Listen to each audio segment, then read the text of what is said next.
احمد بھائی.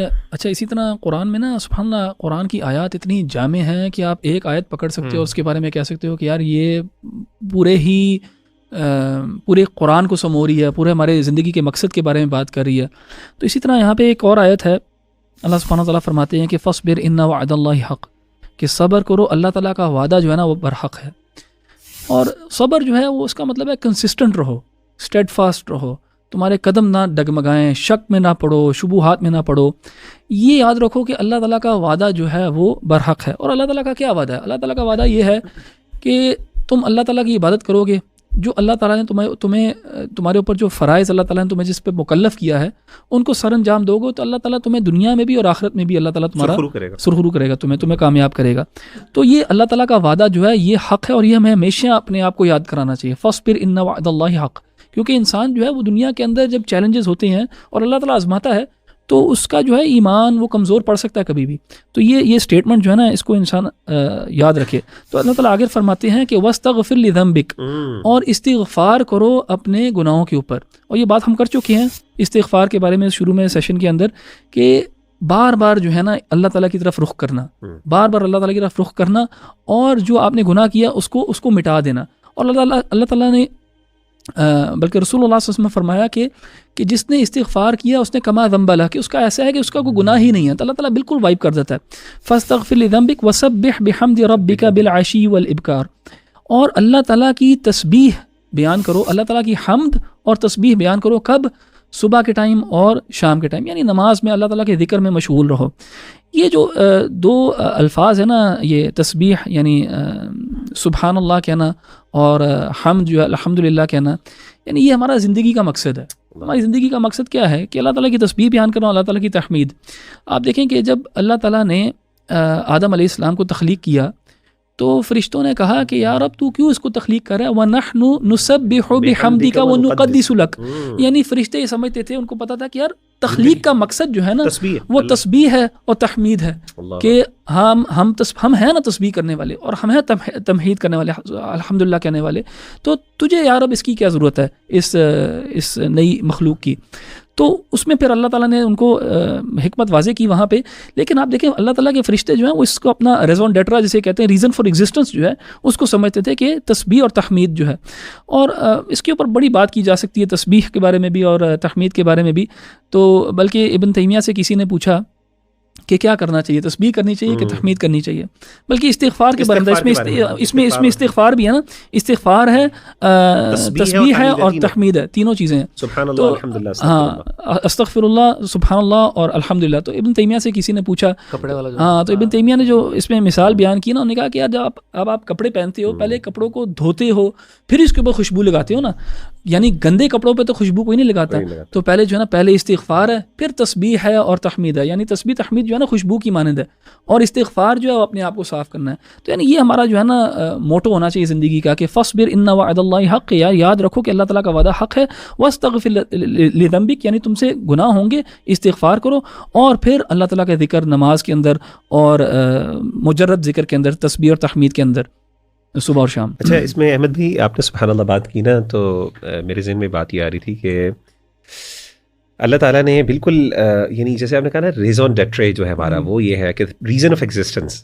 تو آپ کی بات سے میرے ذہن میں یہ بات آئی سبحان اللہ کہ جب انسان جنت میں چلا جائے گا تو جنت میں جانے کے بعد تو انسان زندہ ہے, تو مقصد کیوں ختم ہو گیا؟ یعنی مقصد تسبیح تو اچھا سبحان اللہ یہی والی بات ہے کہ جب تک یعنی جب ریزن فار ایگزسٹنس, جب تک ایگزسٹنس ہے تو ریزن فار ایگزسٹنس بھی ہونا چاہیے. اسی لیے کہا دعواہم فیہا سبحانک اللہم, یعنی جنتی جو ہے تسبیح اور تحمید اس طرح بیان کریں گے جس طرح سانس لیتے ہیں, جیسے کہ حدیث میں اللہ کے رسول نے فرمایا.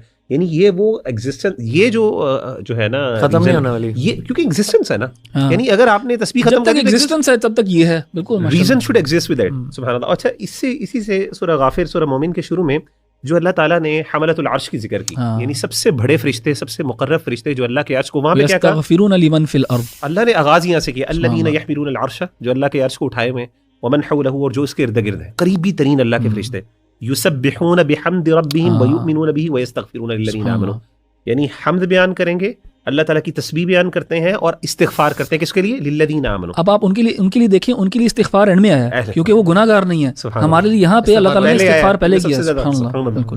اچھا یہاں پہ انٹرسٹنگ بات یہ ہے کہ میں نا ہمیشہ سوچتا ہوتا تھا کہ یعنی یار فرشتوں کا جو کانسیپٹ ہے نا، یعنی اس کا ایمان لانا کیوں ایک essential as part of the faith. تو سبحان اللہ، یعنی اس کے پھر وہ جو شیخ عمر الاشقر کی کتاب ہے جو بلیف ان اینجلز پوری انہوں نے کی ہے، تو وہ بڑی زبردست کتاب ہے. سبحان اللہ، انسان کو نا ان کی جو ہے نا ضرورت اور ان کی اہمیت کا انسان کو اندازہ ہوتا ہے کہ یار فرشتوں پر ایمان کیوں اتنا امپورٹنٹ. مطلب ایک اللہ کی مخلوق ہے، اللہ کو ان کی ضرورت بھی نہیں ہے بھائی. اللہ تعالیٰ کے سارے وہ سپر نیچرل ایلیمنٹس وہ اللہ تعالیٰ خود اللہ کے حکم سے ہو رہے ہوتے ہیں. Why do they exist? تو سبحان اللہ، اللہ تعالیٰ نے جیسے کچھ چیزیں نا، کچھ مخلوق کو اللہ نے اس لیے کریٹ کیا ہمارے لیے. مطلب مجھے کئی دفعہ فیل ہوتا ہے کہ ایک بہت بڑا اللہ کا احسان یہ ہے کہ فرشتے ایگزسٹ کرتے ہیں، کیونکہ وہ فرشتے میرے اور آپ کے لیے دعائیں کرتے ہیں. اور یہاں پہ سب سے قریب ترین اللہ تعالیٰ کہتے ہیں وَيَسْتَغْفِرُونَ لِلَّذِينَ آمَنُوا، اور اللہ نے پھر ان کی دعاؤں کا ذکر کیا، فرشتوں کی دعاؤں کا. سب سے قریبی ترین اور سب سے عظیم ترین، یعنی اللہ کے رسول صلی اللہ علیہ وسلم نے باقاعدہ حملۃ العرش کے بارے میں بتایا، جو اللہ کے عرش کو اٹھائے ہوئے ہیں. اور جیسے کہ قرآن مجید میں آتے ہیں وَيَحْمِلُ عَرْشَ رَبِّكَ فَوْقَهُمْ يَوْمَئِذٍ ثَمَانِيَةٌ، 8 فرشتے ہیں بڑے بڑے. تو ان کی اللہ کے رسول نے فرمایا کہ ان کی کانوں کی لو جو ہے یہاں سے لے کے ایئر لوب سے لے کے ان کے کندھے تک ڈسپینس جو ہے نا، وہ ایک بتائیے کیا 70,000 سال ایک گھوڑا جو ہے وہ بھاگتا رہے بغیر نان اسٹاپ. تو کیا ہے؟ ربنا وسعت كل شيء رحمة وعلما. سب سے پہلے اللہ کی تعریف کیا ہے. اللہ تیری رحمت نے ہر چیز کو گھیرے ہوا ہے، رحمت کے ساتھ اور علم کے ساتھ. فاغفر للذین تابوا، اللہ معاف کر دے ان لوگوں جنہیں توبہ کی. واتبعوا سبیلک، تیرے راستے پہ چلنے والے ہیں. وقہم عذاب الجحیم، اور اللہ ان کو جہنم کے عذاب سے جو ہے نا بچا دے. پھر اللہ نے کہا ربنا پھر وہ دعا آگے دعا کرتے ہیں ربنا وادخلہم جنت، پہلے معافی کی دعا، اللہ ان کو جنتوں میں ڈال جس کے لیے تو نے ان کو پیدا کیا. ومن صلح من آبائہم وازواجہم وذریاتہم، ان کے آباء و اجداد کو، ان کی بیویوں کو اور ان کی اولادوں کو. سبحان اللہ، یہاں پہ اللہ کی رحمت ہے کہ وہ لوگ جو جنت میں جائیں گے، اگر وہ جنت میں چلے جاتے ہیں اللہ ان کو اکٹھا کر دیں گے ان فیملیز کو اور اونچے والے رتبے میں. انک انت العزیز الحکیم، بے شک تو غالب اور حکمت والا. پھر اللہ نے کہا وقیہم السیئات، اللہ تعالیٰ ان کو ان کے اعمال کے برے نتائج سے بچا. اچھا یہاں پہ بڑی امپورٹنٹ کچھ علماء نے مفسرین نقطہ بیان کیا. اللہ نے کہا کہ استغفار کا تو حکم پہلے آ گیا، معاف کر دینے کا. یہاں پہ برائی سے بچنے کی کیا بات ہے؟ یہ کیا ریپیٹیشن ہے؟ تو اس پہ مفسرین نے کہا نہیں، فرق ہے. انہوں نے کہا یہاں پہ وقیہم السیئات کا مطلب ہے کہ برائی کے نتائج، ٹھیک ہے نا، جو اس کے نتائج اور کانسیکوینسز ہیں، اثرات جو ہیں اس کے دنیا میں جو کانسیکوینسز. انسان اللہ اکبر، یعنی یہ بات جیسے ابن قیم نے کہی نا کہ اگر اللہ تعالیٰ انسان کو انسان کی کوتاہی کی سزا نہیں دے رہا تو کہیں انسان اس دھوکے میں نہ رہے. جیسے دعوت دوا میں کہا کہ انسان اس دھوکے میں نہ رہے کہ اللہ I can get away with it, یار مجھے تو کچھ نہیں ہوا. جیسے انسان کو کیا چیز شیئر کرتی ہے گناہ پہ، میری تو پکڑ ہی نہیں ہوئی. تو اللہ کی طرف سے پکڑ آنا یہ بہت بڑی بات ہے، کیونکہ وہ ہے نا وَلَنُذِيقَنَّهُم مِّنَ الْعَذَابِ الْأَدْنَىٰ دُونَ الْعَذَابِ الْأَكْبَرِ لَعَلَّهُمْ يَرْجِعُونَ. چھوٹے چھوٹے عذاب آتے ہیں، کیونکہ چھوٹے عذاب کا فائدہ یہ ہوتا ہے کہ آپ کنیکٹ کر سکتے ہیں ورنہ تو استدراج ہے نا. پھر ایسے ہی ہے، یعنی دو رویے ہیں اللہ کے. یہ اللہ کا دو رسپانسز ہیں، رویے تو نہیں کرنا چاہیے، رسپانسز ہیں. ایک انسان گناہ کرتا ہے، جب انسان نے گناہ کیا تو پکڑ تو آئے گی. ابن قیم کہتے ہیں یہ ہو ہی نہیں سکتا کہ ایک بندے نے کوئی غلط کام کیا اللہ کی نافرمانی کا اور اس کا کوئی نتیجہ برا نہ ہوگا. اب دو چیزیں ہیں، یا تو یہ کہ فوراً چھوٹی سزا مل جائے، فوراً پکڑ آ جائے. اس کا فائدہ ہے دو اعتبار سے، آخرت میں بچ جاتا ہے کیونکہ دنیا میں سزا مل گئی تو حدیث میں آتا ہے آخرت میں سزا نہیں ملے گی. نمبر 2، انسان کی اصلاح کے چانسز زیادہ ہوتے ہیں، کیونکہ نا انسان کے لیے سب سے بڑی بات ہوتی ہے ڈاٹس کنیکٹ کرنا. یار یہ میرا فلاں گناہ تھا، اس کی سزا یہ. کئی دفعہ ایسا ہوتا ہے سزا اس نیچر میں ہوتی ہے، اصلاح ہو جاتی ہے، نہیں چلتا. انسان کہتا ہے یار پتہ نہیں 20 سال بعد سزا مل رہی ہے، پتہ ہی نہیں کہ یار وہ میں نے کیا گناہ کیا تھا جس کی سزا. نمبر 2، انسان یعنی وہ اوائڈنٹ ہوتا ہے مزید. دوسرا جو اللہ تعالیٰ کا رسپانس ہے وہ ہے استدراج، کہ اللہ چھوڑتے رہتے ہیں. اللہ کہتے ہیں چل، یعنی گناہ کے اندر کامیابی اور سکسیس ملنا، یار یہ بہت بڑی اللہ کی طرف سے خطرناک بات ہے. یہ بہت خطرناک بات ہے. صحابہ ڈرا کرتے تھے کہ ہمارے سے اگر گناہ ہو جائے اس کا رسپانس ہمیں نہ نظر آئے کہیں پہ تو ڈرتے تھے. اخذناہم بغتۃ فاذا ہم مبلسون، اللہ کہتے ہیں اچانک پکڑتے فاذا ہم مبلسون، یعنی مایوس ہو جاتے ہیں. انسان کہتا ہے یار کیونکہ اب وہ اتنا آگے جا چکا ہے، اب پنشمنٹ کے علاوہ وہ کوئی حل نہیں. اور یہاں پہ کہا وقیہم السیئات، یعنی اگر انسان کو تھوڑا سا جھٹکا لگے اور انسان توبہ کر لے تو توبہ کے فوراً بعد انسان کو اس کے نتائج، ابن تیمیہ رحمہ اللہ فرماتے ہیں کہ اگر انسان کی اللہ تعالیٰ توبہ قبول کر دینا تو انسان برے نتائج سے بھی بچ جاتا ہے. یعنی گناہ کے برے نتائج اللہ تعالیٰ وارڈ آف کر دیتے ہیں، اللہ اس کو چھوڑ دیتے ہیں. تو اللہ کہتے ہیں ومن تقی السیئات یومئذ فقد رحمتہ، تو جس پر وہ فرشتے کہتے ہیں کہ اللہ جو اپنے برے اعمال کے نتائج سے بچ جائے گا قیامت کے دن، یعنی دنیا میں بھی اور قیامت کے دن دونوں چیزیں، فقد رحمتہ، تو نے اس پر رحم کیا، وذالک هو الفوز العظیم، یہ بہت بڑی کامیابی. سبحان اللہ. تو یہ آیت جو ہے بہت پروفاؤنڈ ہے. یہ آیت سورہ غافر کی شروع کی. بارک اللہ.